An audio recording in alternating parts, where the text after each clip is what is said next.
इस चैनल में आप सभी का फिर से स्वागत है। तो आज हम देखो गणित के अंदर 17.2 की प्रश्नावली में हमने 6 तक सवाल कंप्लीट कर लिए थे और आगे जो 7 का और 8 का सवाल रह गए थे उनको आज हमें करेंगे। इसके अलावा हमने जो प्रायिकता वाली प्रश्नावली वो कंप्लीट हो गई थी।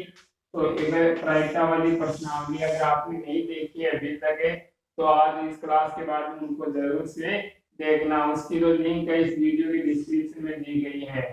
और अब देखेंगे हम 17.2 की प्रश्नावली, उसमें 7 का और 8 का सवाल। देखो ये 7 और 8 का सवाल और सबसे इम्पोर्टेंट सवाल है। इस प्रश्नावली में ये 2 सवाल है सबसे इम्पोर्टेंट, इनको ध्यान से देखना। सबसे पहले आपको क्या करना है, x की वैल्यू दी गई है और f की वैल्यू दी गई है और क्या दिया गया आपको, माध्य का मान दिया गया है 17.5 है। माध्य कितना है 7.5 है ये माध्य। आपको निकालना क्या है, इस p की वैल्यू निकालनी है। आपको क्या करना है, p की वैल्यू निकालनी है। तो माध्य का फॉर्मूला लगाओगे सबसे पहले। माध्य बराबर क्या होता है, सिग्मा एफ एक्स बटे सिग्मा एफ, ये होता है। इस सवाल में देखो माध्य का मान आपको पहले से ही दिया गया है, तो आप निकालोगे क्या, आपको निकालना है p की वैल्यू। तो ये p दिया गया है, यहाँ पर इस p की वैल्यू निकालनी है। तो हम सबसे पहले क्या करेंगे, एफ एक्स का मान निकालेंगे। सबसे पहले एफ एक्स की वैल्यू निकालेंगे। तो एफ और एक्स को मल्टीप्लाई करेंगे हम। यहाँ पर 6 को 3 से गुणा करेंगे तो 18 आएगा, 8 को 5 से गुणा करेंगे तो 40 आएगा, 15 को 7 से करेंगे तो 105 आएगा। अब जो 9 को p से गुणा करेंगे तो याद रखना 9p आएगा। याद रखना है 9 को p से गुणा करते हैं तो क्या आएगा 9p। अगर 9 में p जोड़ना होता तो क्या करेंगे 9 प्लस p, इस तरह से 9 प्लस p आ जाएगा। ठीक है, अगर 9 में p घटाना होता है तो 9 माइनस p, इस तरह से हम करेंगे। गुणा करते हैं तो 9p आ जाएगा। लेकिन देखो एक तो होता है नंबर और एक होता है अल्फाबेट। नंबर और अल्फाबेट ही न तो जुड़ते और न ही घटाया जा सकता है इनको, बस इसी तरह लिखेंगे 9 प्लस p, इनके बीच में प्लस या माइनस का साइन लगाएंगे। अब आगे देखो 11 को 8 से करेंगे तो 88, 13 को 4 से गुणा करेंगे तो 52। हमें अब देखो सिग्मा एफ एक्स की वैल्यू चाहिए, कितनी है सिग्मा एफ एक्स की। तो एफ एक्स की वैल्यू है, इस सब का यह क्या कर देना है, यहाँ पर योग कर देना है। सिग्मा का मतलब होता है योग करना। एफ एक्स की वैल्यू का योग कीजिए। 8 और 5 13, 13 और 8 कितने होते हैं 21 और 2 23, 2 आगे कैरी, 3 3 और 4 7, 7 और 8 है 15, 15 और 5 20, फिर 2 कैरी, 2 और 1 3। ये देखो 303 तो ये हो गए और 9p को हमने छोड़ दिया था ना, ये 9p इसमें कैसे जुड़ेगा, 9 प्लस, इस तरह से प्लस में 9p लगाना है इसको। 303 तो आ गए, सभी को जोड़ा तब है, और ये 9p रह गए तो प्लस 9p लगा देंगे। ठीक है दोस्तों, ये देखो जुड़ते नहीं, इसके अंदर आप इस तरह से मन लिख देना। ये 303 में ये 9 भी जोड़ दोगे आप, 311p, इस तरह से मत लिखना इनको। अब देखो क्या करेंगे, सिग्मा एफ एक्स का मान आया, तो एफ की वैल्यू है, इनका क्या कर देना है योग। एफ की वैल्यू में रही, इन सब का योग करो। 8 और 14 और 15 29, 29 और 8 कितने होते हैं 37 और 4 41, 41 तो ये आ गए और एक p को छोड़ दिया था ना, ये p किस तरह जुड़ेगा, प्लस का चिन्ह लगाएंगे और फिर p लिख देंगे। 41p मत लिख देना, आप 41p लिख दोगे तो ये गलत हो जाएगा, क्योंकि गुणा करते हैं तब आता है 41 गुणा p। अब देखो एफ एक्स की वैल्यू आ गई और सिग्मा एफ की वैल्यू आ गई, तो यहाँ पर रख देंगे हम वैल्यू। सबसे पहले माध्य का मान लिखेंगे, कितना है 7.5। माध्य का मान कितना दिया गया है 7.5। सिग्मा एफ एक्स की वैल्यू कितनी है 303 प्लस का 9p। सिग्मा एफ की वैल्यू कितनी है 41 प्लस p, यहाँ पर लिख देंगे 41 प्लस p। अब देखो क्या करेंगे हम, इनको वर्जर गुणा करेंगे। वर्जर गुणा का मतलब होता है इनको तिरछा गुणा करेंगे। 7.5 को करेंगे 41 प्लस पी से, 303 प्लस 9p को करेंगे हमें 1 से गुणा। इसके नीचे 1 मान लेंगे और इनको क्या कर देंगे, वर्ग गुणा करेंगे। तो यहाँ पर लिख देना आपको वर्ग गुणा करने पर। अब देखो 7.5 को पहले 41 से गुणा करो, 7.5 को 41 से गुणा करेंगे, फिर प्लस का 3, 7.5 को 30 से गुणा करेंगे, 7.5 p आ गया। अब देखो 303 प्लस 9p को 1 से गुणा करेंगे तो यही संख्या आ जाएगी 303 प्लस 9p। अब 7.5 को 41 से गुणा कर लो, 5 एवं 5 500 के 20, 7 को 1 से करेंगे तो 7, 7 को 4 से करेंगे तो 28, 5 आएगा, ये 7 हो गया, 8 और 2 10, 307.5 से कितना आ जाएगा 307.5 और प्लस में 7.5 p है हमारे पास। और आगे देखो 303 प्लस 9p। यहाँ तक कोई दिक्कत है तो देख लो एक बार फिर से। हमने क्या किया, मात्रा की वैल्यू लिखी थी 7.5, सिग्मा एफ की वैल्यू रख दी थी 303 प्लस 9p और सिग्मा एफ की वैल्यू रखी थी 41 plus p, 41 plus p ampere में। अब देखो इनको क्या करेंगे, वर्ग गुणा करने के बाद जो p की वैल्यू उनको एक तरफ रख लेंगे और जो बिना p वाली संख्या है उनको एक तरफ है। तो 307 बड़ा है और 303 छोटा है, तो इस छोटे वाले को हमें बड़े वाले की तरफ लाएंगे 307.5। ठीक है। अब देखो यहाँ पर बराबर का साइन है, 303 को हम इधर ला रहे हैं ना, तो क्या करेंगे, इसका साइन बदल जाएगा, पक्षांतर कर रहे हैं, 303 इधर प्लस में है तो इधर लेफ्ट साइड में आएगा तो ये माइनस में आ जाएगा। अब इधर देखो बराबर का साइन, 9p तो अपनी जगह है ही, हम क्या कर रहे हैं 7.5 का पक्षांतर कर रहे हैं, तो 7.5 प्लस में है और इधर राइट हैंड साइड में आएगा तो ये माइनस में आ जाएगा 7.5p। अब इनको कट करो तो कितना आएगा 4.5 और इनको कट करेंगे तो कितना आएगा 1.5p। ठीक है, 1.5p आ जाएगा। p की वैल्यू निकालनी है तो देखो 1.5 के साथ भी p गुणा में है, इस तरह से 1.5 गुणा p, इसी तरह है ये। तो क्या करेंगे हम, देखो p है इधर गुणा में है और इनका पक्षांतर करते हैं तो ये इधर आएगा तो भाग में आ जाएगा 4.5, 1.5 का पक्षांतर करेंगे तो ये डिवाइड में आ जाएगा और p वही है। 1.5 को हमने पक्षांतर किया है तो ये गुणा में था और इधर लाएंगे तो हम भाग में आ जाएगा। देखो पॉइंट के बाद में एक संख्या है, इसमें भी पॉइंट के बाद में एक संख्या है, पॉइंट से पॉइंट तो कट गया, ऊपर तो बच गए 45 और नीचे बच गए 15 बराबर में p। 45/15 आ गया। अब 45 में 15 का भाग देंगे तो 3 बार जाएगा, 15 3 45, तो p की वैल्यू कितनी आ गई 3 आ गई। ठीक है दोस्तों, p की वैल्यू देखो 3 आ गई है, ध्यान से देख लेना अगर कहीं सवाल में दिक्कत हो तो। अब आगे करेंगे हम, ये 7 का सवाल था, इंपॉर्टेंट था। अब आगे करेंगे हमें 8 का सवाल है। देखो 8 नंबर का सवाल भी देखो बहुत ही इंपॉर्टेंट है, इसमें भी एक अज्ञात राशि निकालनी है आपको। माध्य का मान दिया गया है सवाल में पहले से ही कि माध्य कितना है 1.46 है और यहाँ पर देखो x की वैल्यू दी है और f की वैल्यू दी है, इसमें ये दो वैल्यू है वो आपको ज्ञात करनी है। देखो यहाँ पर ये डब्बा खाली छोड़ दिया इन्होंने, तो हम यहाँ पर ये दो वैल्यू निकालनी है। तो पहले वाली वैल्यू हमें x मान लेंगे अपनी तरफ से और दूसरी वाली वैल्यू को y मान लेंगे। ठीक है, यहाँ पर x मान लिया और यहाँ पर इनको हमने y मान लिया।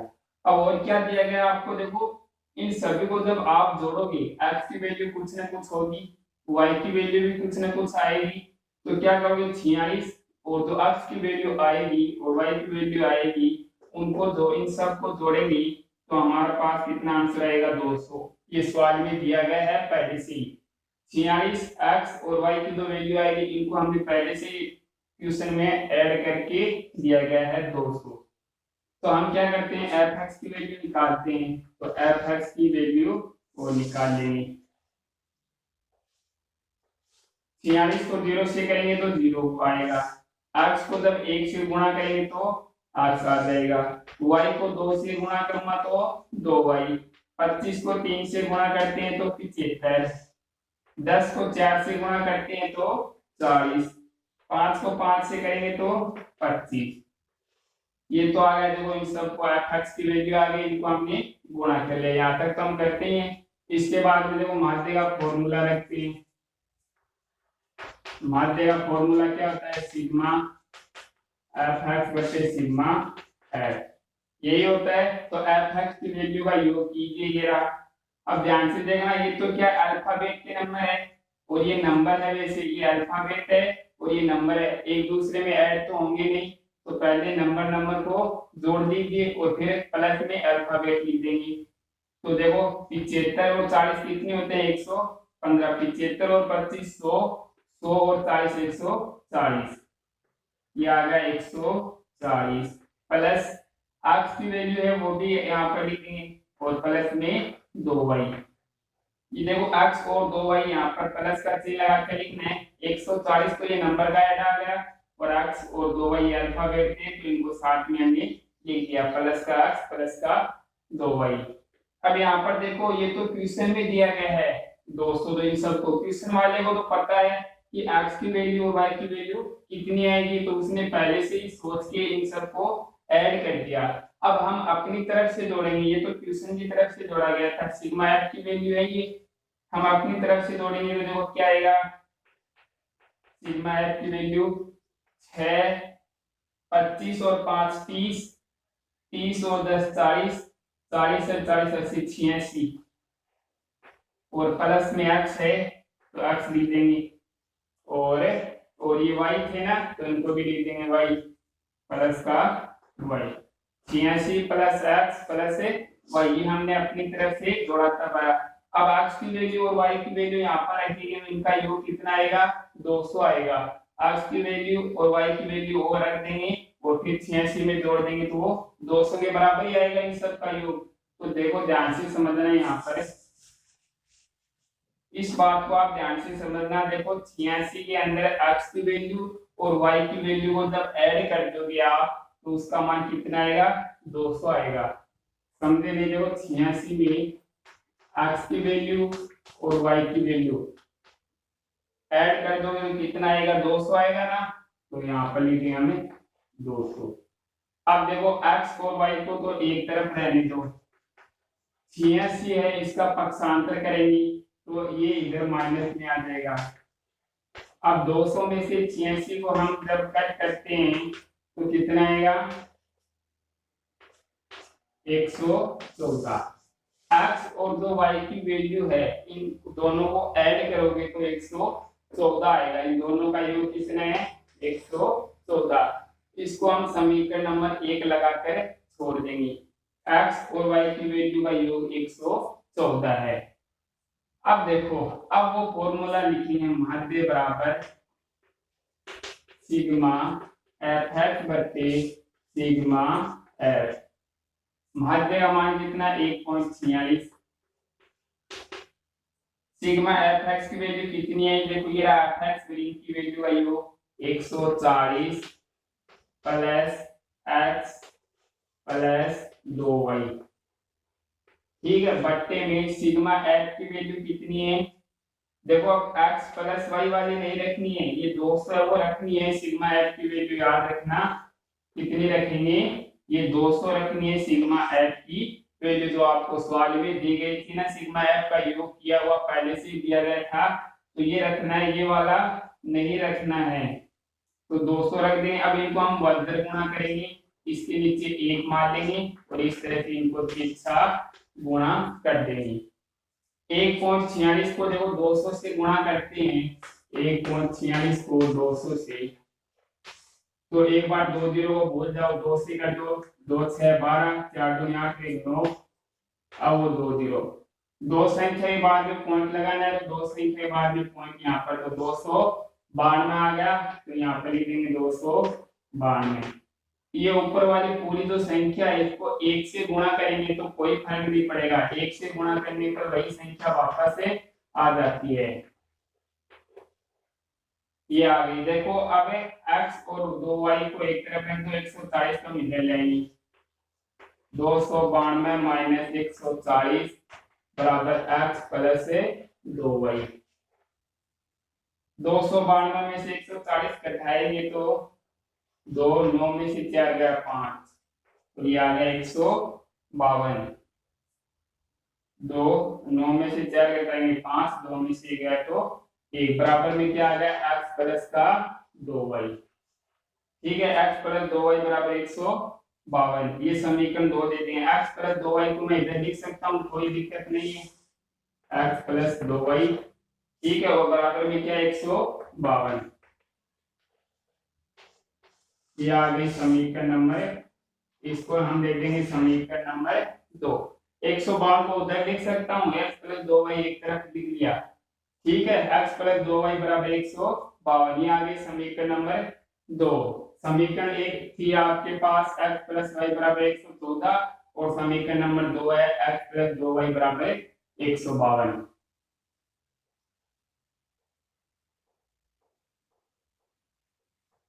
अब देखो आगे करते हैं इन दोनों समीकरणों को, जो समीकरण 1 और जो समीकरण 2 है इनको सोल्व करेंगे।